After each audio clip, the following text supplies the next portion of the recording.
Welcome back to Ox Tools. If this is your first visit to my channel, I'm Tom. I'm a lifelong metal worker, avid tool collector, and practitioner of all things mechanical. During the day, I work at a not-so-secret government lab, helping people that are a lot smarter than I am by making sure they have all the tools, instruments, and widgets they need to do their scientific research.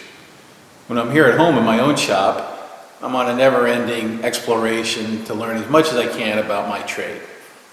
And along the way, my duty is to share my trade knowledge and experience and try to preserve it here on this channel. Now, with that said, let's see what we got going on today.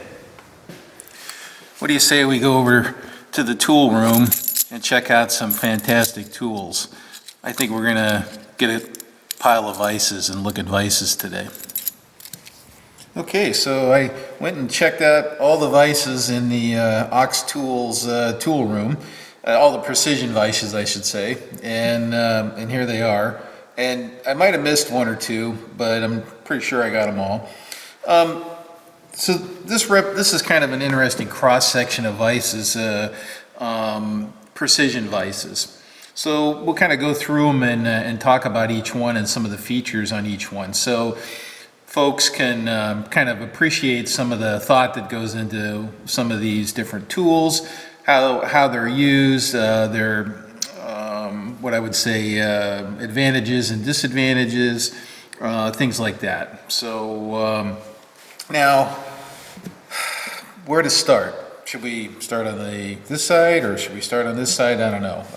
Let's start on this side because this is kind of a unique piece here. And we'll chat about this one. Now this one is an eBay find. I mentioned I was an avid tool collector, and this is something I saw on eBay that I needed to possess. And somebody put a lot of work into this thing. And I think I bought it for 110 bucks. And honestly, I couldn't buy the tool steel and heat treat it for that kind of price. And so, you know, when you're looking for this kind of stuff on eBay, you know, some guy sweated bullets over this thing to make it. I mean, it's got an engraved angular scale in 2 places here. Look at that, it's got a removable handle. This thing is pretty bad to the bone here. Now, that said, you end up with a pile of these because they're, you know, if you're doing tool room work, or what we call tool room work, which is basically kind of a variety, you end up with a lot of different tooling to kind of get these jobs done.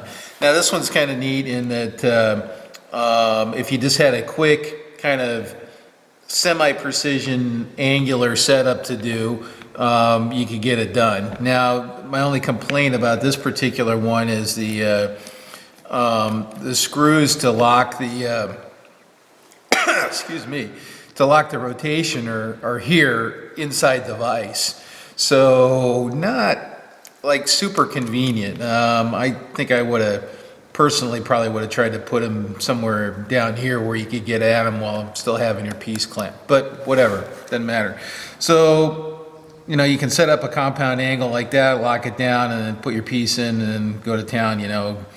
This would be good for grinding tool bits. Let me grab a tool bit and I'll show you what I'm talking about. All right, so here's a example of a tool bit being put in there. It's a Acme threading tool there. So you can lean it over at this angle and then rotate it for your clearance. And then, you know, I don't have it set exactly here, so and then grind. So that's kind of why I got it. You know, I thought it might be kind of handy for that because you can read the angles kind of direct here, and then here's the other scale here. Although, let's see, I think that was right. Yeah, that was the other thing.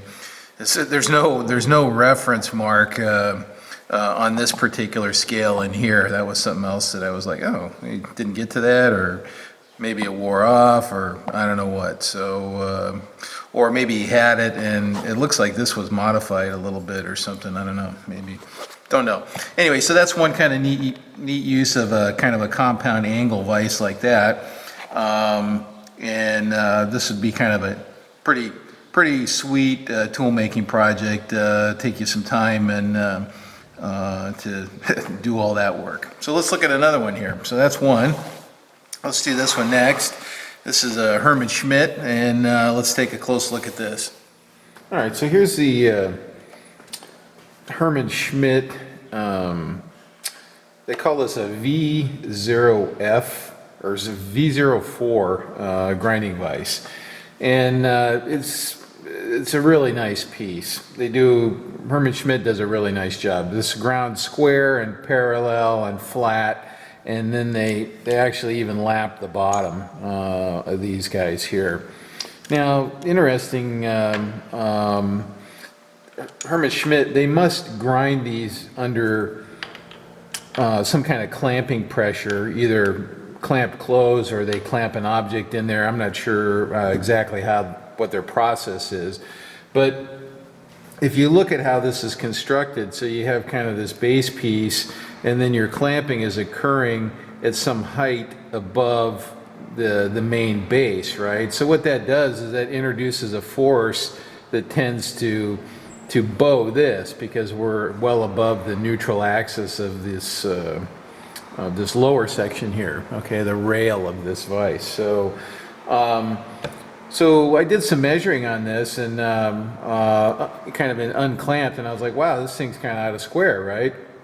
But actually it's kind of cool, because what they've done is they've kind of accommodated some clamping pressure into the geometry of this. So when you actually grab onto an object like this, and then if I'm lucky, I'll get the, nope, no, I'm not lucky. This is my one complaint about this style of vise, is these little dingers. You know, you gotta fiddle with them. So when you actually crank down on this, what happens is it bows it a little bit. So now, if you go too far, you're gonna bow it too far. So how much is enough? Well, I fiddled around with it and did some measuring, and I came up with about 25 inch-pounds. So I actually bought this is a torque T-wrench here, okay, that slips when I get to 25 inch-pounds, which is more than enough to hold things that are parallel and ground already, right? Now, unfortunately, I can't loosen with this. I have to use this one here. And just a note that, you know, for some of us gronkers, you may want to shorten these arms a little bit. The temptation is to reef on this and wail down on this, but what you're doing is you're actually bowing the base even more. Now, you know, for a lot of work that doesn't matter and it's fine or whatever, but I'm telling you that if you're going to do fussy stuff, you need to watch how much you're tightening these up. Now, one nice feature, these are ground, square, parallel, and perpendicular, and blah, blah, everything, right? I think they guarantee 1/10. My measurements say that it's better than half of that, okay, when you don't clamp too hard. So one cool feature is that you can grind this surface here, and if you want to create a perpendicular edge there, you can just actually flop the vise over and do the same thing and grind that, and now you got a really good 90-degree, and you know, you're off to the races, okay? So this is very, very, very handy on the grinder to do this kind of work. Another usage is, you know, you have an angle block you can put against the rail, so now you can instantly create a nice angle, you know, because the end of this is trustworthy and square, right? And you know, you can stand them up on end like this if you need to do those kinds of things. You know, I don't know, what do you have in here? Maybe something that needs an edge there. So pretty versatile thing. Now underneath here, you see, we talked about this a little bit, is this hollow under here, right? So if you put this vise in, say, your milling machine, a Kurt vise or something like that, and you squank on it here, right? It collapses this up. So you can make a little chingus like that goes in there. that you can open up to, or maybe put an adjustable parallel in there or something, just so that this doesn't crush down and distort. Okay, so keep in mind everything's kind of rubbery, when you're working to close limits. Let's see, what else should we say about this? So this is advertised as a 4-inch vise, right? Well, I've always been kind of chicken, so there's 3 right there, right? And they're saying a whole nother inch, right? Okay, well, that's somewhere out there. I've always been chicken to run these off of the end of the rail, right? So, but they're advertising it as a 4-inch vise, so if Herman Schmidt says it's okay, it's probably okay. So there's other makers. Suburban makes a vise like this, Anton, let's see, who else? And then there's some import ones. Starrett makes one too. Starrett makes a nice piece. I think they're all, right hovering around a kilobuck. This one's a little bit more, I think, than a kilobuck. And if you're gonna buy a new one, save your pennies and save a little bit more and get the stainless steel version, right? So when you use this around coolant and whatnot, you can get, in fact, I have a little bit of staining on this one here. Something sat in there too long or whatever with coolant on it. Get the stainless one, you can put it in the EDM, the sinker or the wire or whatever, and not worry about it getting corroded or anything like that.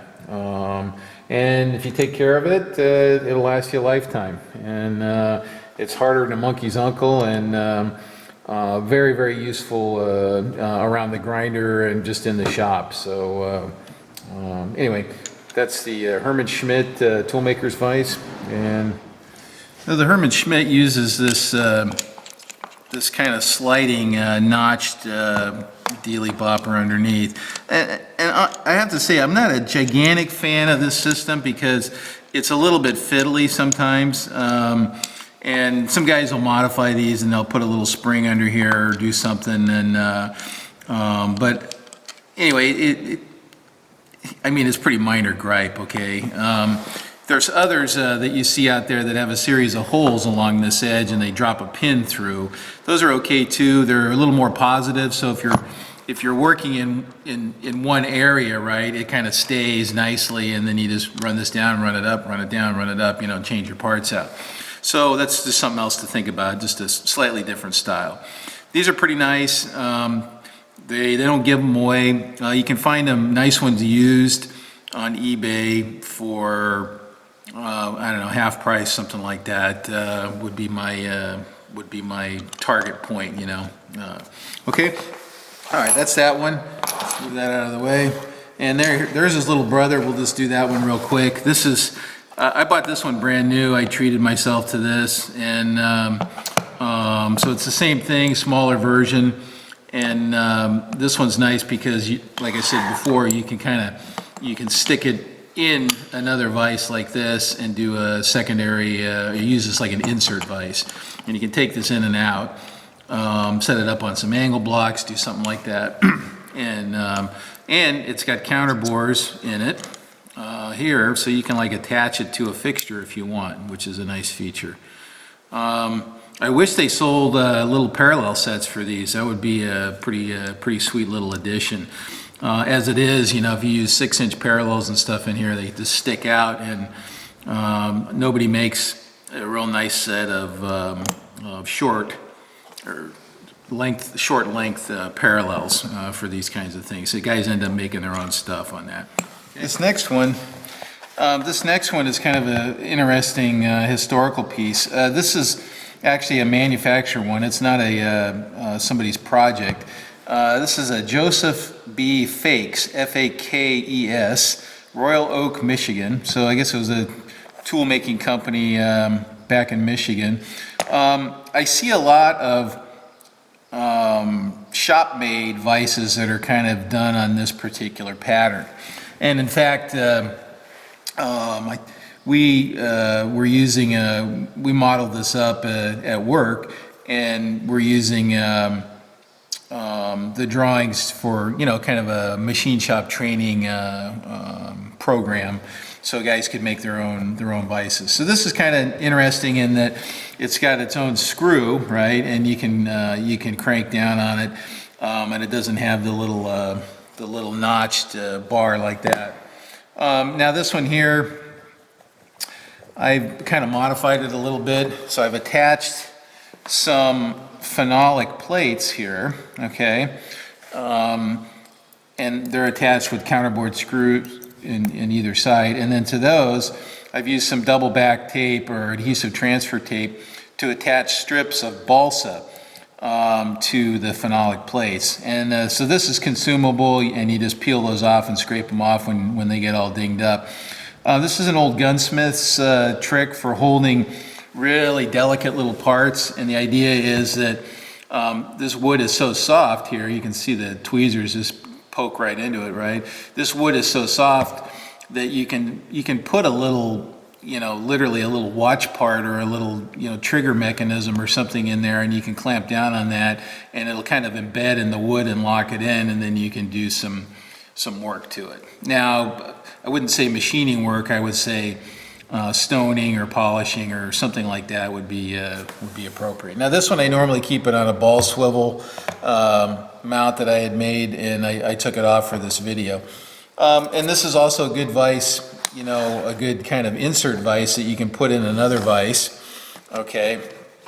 You can then plop it into another vise like this and set it at an angle. It's small enough and handy enough. Now its one weakness is that it's got this slot all the way through it underneath, okay? So some of them have bridge pieces here. See, it's hollow underneath here too, and that's actually pretty thin there. So when you clamp this in another vise, it tends to lock up the mechanism, okay? So something to be aware of if you're gonna build your own vise is if you cut this big slot through the bottom and you fit this toolmaker style where there's no play or whatever, it doesn't take much pressure on this to lock up the mechanism so that it doesn't turn.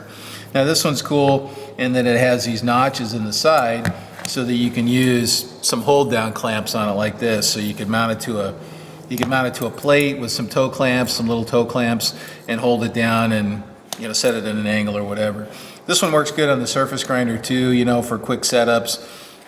You can just plop it up there, and then you just got a knob, which is really nice, and that's what makes this one nice too, is it's just got a hand knob. You don't need a tool, and you just crank it down and off you go, right? So that's a Joseph Fakes, little toolmaker's vise there, a little grinding vise. Oh, this is cool. It says Raven, or is that right? Yeah. Raven. I always thought it said Raven, and it might be an F. I'm not sure. I think I bought this off Craigslist, and yet they pop up on eBay every once in a while. You know, $50 to $100 kind of range there. Okay, well, that's that one. And then we'll take a look at this one next. This one is one that I made. Oh, geez. Actually, you know what? I don't know. I have to look at my notes and see when I made this one. You know, it's just. It was something fun to make, and I still use it off and on. It's kind of nice for certain kinds of things. The only thing that's weird is this is a right-handed screw, so when you quote unquote tighten the screw, the vise opens. So I didn't bother to make it because I used a piece of all thread on this. Now this is a nut. It's basically an idling nut here, and that nut, there's a couple of thrust bearings in there, so there's no play in that nut, and so it's nice and smooth, and it just advances the jaw. Now the other thing is that's kind of interesting about this one is that these little side guide rails here that keep this jaw, you know, kind of straight with the world, they overhang just a little bit. You see it's got a little step there, and what's nice about that is you can plop it in another vise like that, and it's kind of instant parallels there, right? Okay, so, and I don't think I planned that actually. It just kind of came out that way, and you know, I couldn't go any deeper. Yeah, I don't remember now. It's been so long. And then this always bothered me, is I should have used smaller fasteners there, but hey, c'est la vie, right? No big deal, it still works. I'm not gonna make it again, let's just put it that way. So this one is what? This one is 1.3 inches, okay, kind of an odd number there. And this was all made out of 4142 pre-hardened material, so it's about C25, something like that, and so you can still machine it and work with it, and but it's got a little bit of durability. Now, I loaned it to a guy at work many years ago.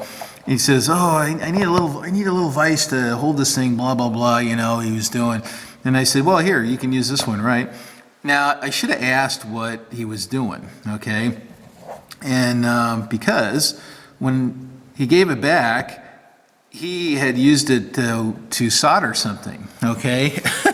And he had used some acid flux, on the thing that he was soldering. And so this thing was a mess, and I don't know, a few years ago or whatever, I got so sick of looking at it, I took it all apart and I kind of I dusted it off and reground it, and finally took all that corrosion off. But, what are you going to say, right? It's like, oh, well, you didn't tell me you were going to do that, right? And, but, here I loaned it to him, so you can't go back on your gift or whatever, right? Or it's difficult. And now he should have gone, oh, maybe I shouldn't. Hey, I'm going to solder on this, man. I might splatter some stuff on it or whatever. He didn't do that either. So I don't know. I guess we're both at fault for being a bozo or whatever. So anyway, that's a cute little one there. I don't remember how big that one opens up. But I do use this one. And my friend Charlie, the old tool maker, he engraved it for me. He built a little pantograph engraving machine, and he said, "Oh, bring some stuff over that you want to engrave." So I brought a bunch of junk over there, and he engraved some stuff for me. Okay, so that's one that Tom made, and let's look at this little insert one next. Okay, these little insert vises are actually pretty cool. These are offshore, and all the big name tool peddlers sell these. The interesting part is the price. These are incredibly cheap, and for what they are, that's actually, the price is pretty good. Now, that said, if you get one, you need to do a little checking on it, because they may not be square or straight or flat or whatever. So do a little checking on them, but it's a good basis. It may just need a little bit of tuning up, and these are kind of cool because once again you can drop them into another vise, hold apart, and if you're running a CNC or whatever, you can have 5 or 6 of these and load parts and plop them into the machine, and they can go to town on it, and you can be loading the next one, as long as they're all the same or pretty close to the same. And this one has the added feature of having a little step ground into it, so it acts like a set of parallels in there. And once again, it's parallels for these vices. You got to kind of come up with your own stuff if that's what you need. And so the price on these is so low that they're pretty hard to ignore. And this is a good place to start your collection, is one of these little guys, because once again you can stick it in an angle in another vise. There's just a lot of things you can do. I mean, you can just use it to hold a part that you're doing for something else, And I think, what is this? It's like 7/8 or something like that. Okay, it's right at an inch. It's 24 millimeters there or whatever. And let's see, how far will this thing open up here? I think that's the last step. It'll open up 20 millimeters, or a little over 3/4. Okay, this is an AccuPro, but I think these are all made in the same factory, and they just laser engrave whoever's buying the latest shipment or whatever. But I do recommend that you check these when you get them. On the surface plate, check these surfaces so to make sure that they're parallel with the base. And then that they're perpendicular to the sides and things like that, right? So just do a little checking on them. And I want to say that you can catch these on sale in the sub $40 range, which is pretty frightening, actually, that they can actually get the steel, make it, grind it, heat treat it, put it in a shipping container, get it over here, sell it for $40 and still make a couple of bucks on it. So a little bit frightening, right? Okay, so that's a little insert, another insert vise, and this is actually a good one to have if you're gonna go shopping for one. And also, this has the hollow bottom here too, so you got to be a little bit careful squeezing on this, because if you pinch it right here on the corners, right, on the corners in a vise like that, it'll collapse it, and then it actually won't be very stable. You need to put cut a piece to fit in there, put a screw in there or something like that to hold it apart so that it has something solid to clamp to. And this has a couple of tap holes in it too that you can attach it to something else. Actually, it's got a bunch of them. Never used any of those. They're not finished very well, and I just never had occasion to use any of those. But a handy vise nonetheless. So this one's got a bit of a story, which is actually pretty cool. This was made by a friend of mine. His name's Steve Edwards, actually, and super cool cat, tool and die maker, retired guy, and it's actually kind of a Craigslist story. Now, I don't know, 5 years ago, something like that, I put out a video, fantastic toolmaker tools, and I had met Steve on Craigslist, and I went out to his place and I bought a bunch of tools from him, and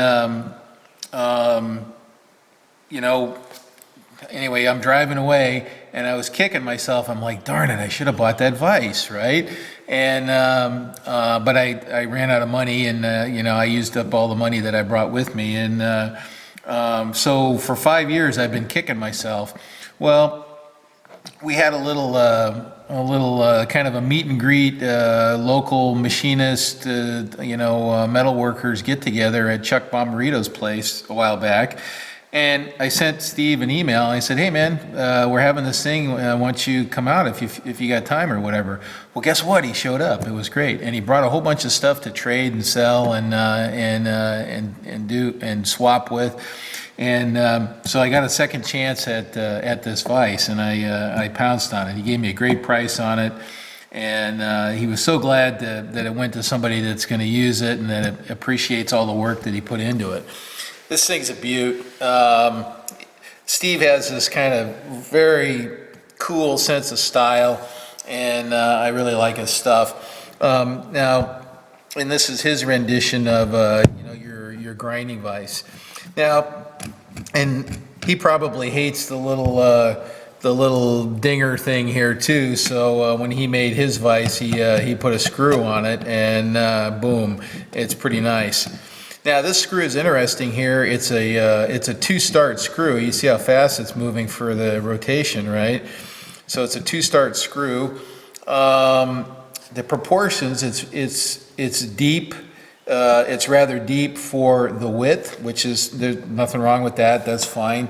And it's just very, very nicely made. Now the one disadvantage of having a screw on the vise like this is it makes the length longer when you're up on the grinder, and sometimes that kind of can get in your way a little bit. So this style here with the screwless vise here, they tend to be a lot shorter and more compact. Okay. Anyway, Steve did this. He made an electrode and EDM'd his initials into this thing, and then I think somewhere, oh yeah, he's got it electro penned in here too. Got a bronze nut. It's just very nicely made. And now this one here has a little step, so you can clamp it down. You can clamp it down on a mill table or something like that. And since it's a solid base, you can grab it by this edge in another vise, and do the vise on vise action like I've been describing to you. This one is, what is this? So it's a little less than 3 inches. It's 1 3/4 inches deep, something like that. Oh, and he's I didn't even notice that he's got at least one there. Let's see if he's got two. Yep, he's got two, so you can bolt this down to something else. And knowing Steve, he probably had some other accessories that this would attach to here. A few tap tools for putting stops on, or attaching semi-permanent parallel or a step or something in there. So anyway, this is one of my favorites here, and it's so nice to know the guy that made this too, right? And he sees me fawning over this and lusting after it, and it makes him feel good about it too, right? That it's going to a good home, and somebody will love it. So anyway, Steve, if you're watching this video, I'm so glad that I got your vise, and I'll use the heck out of this thing. And if you come over, you can visit it if you want.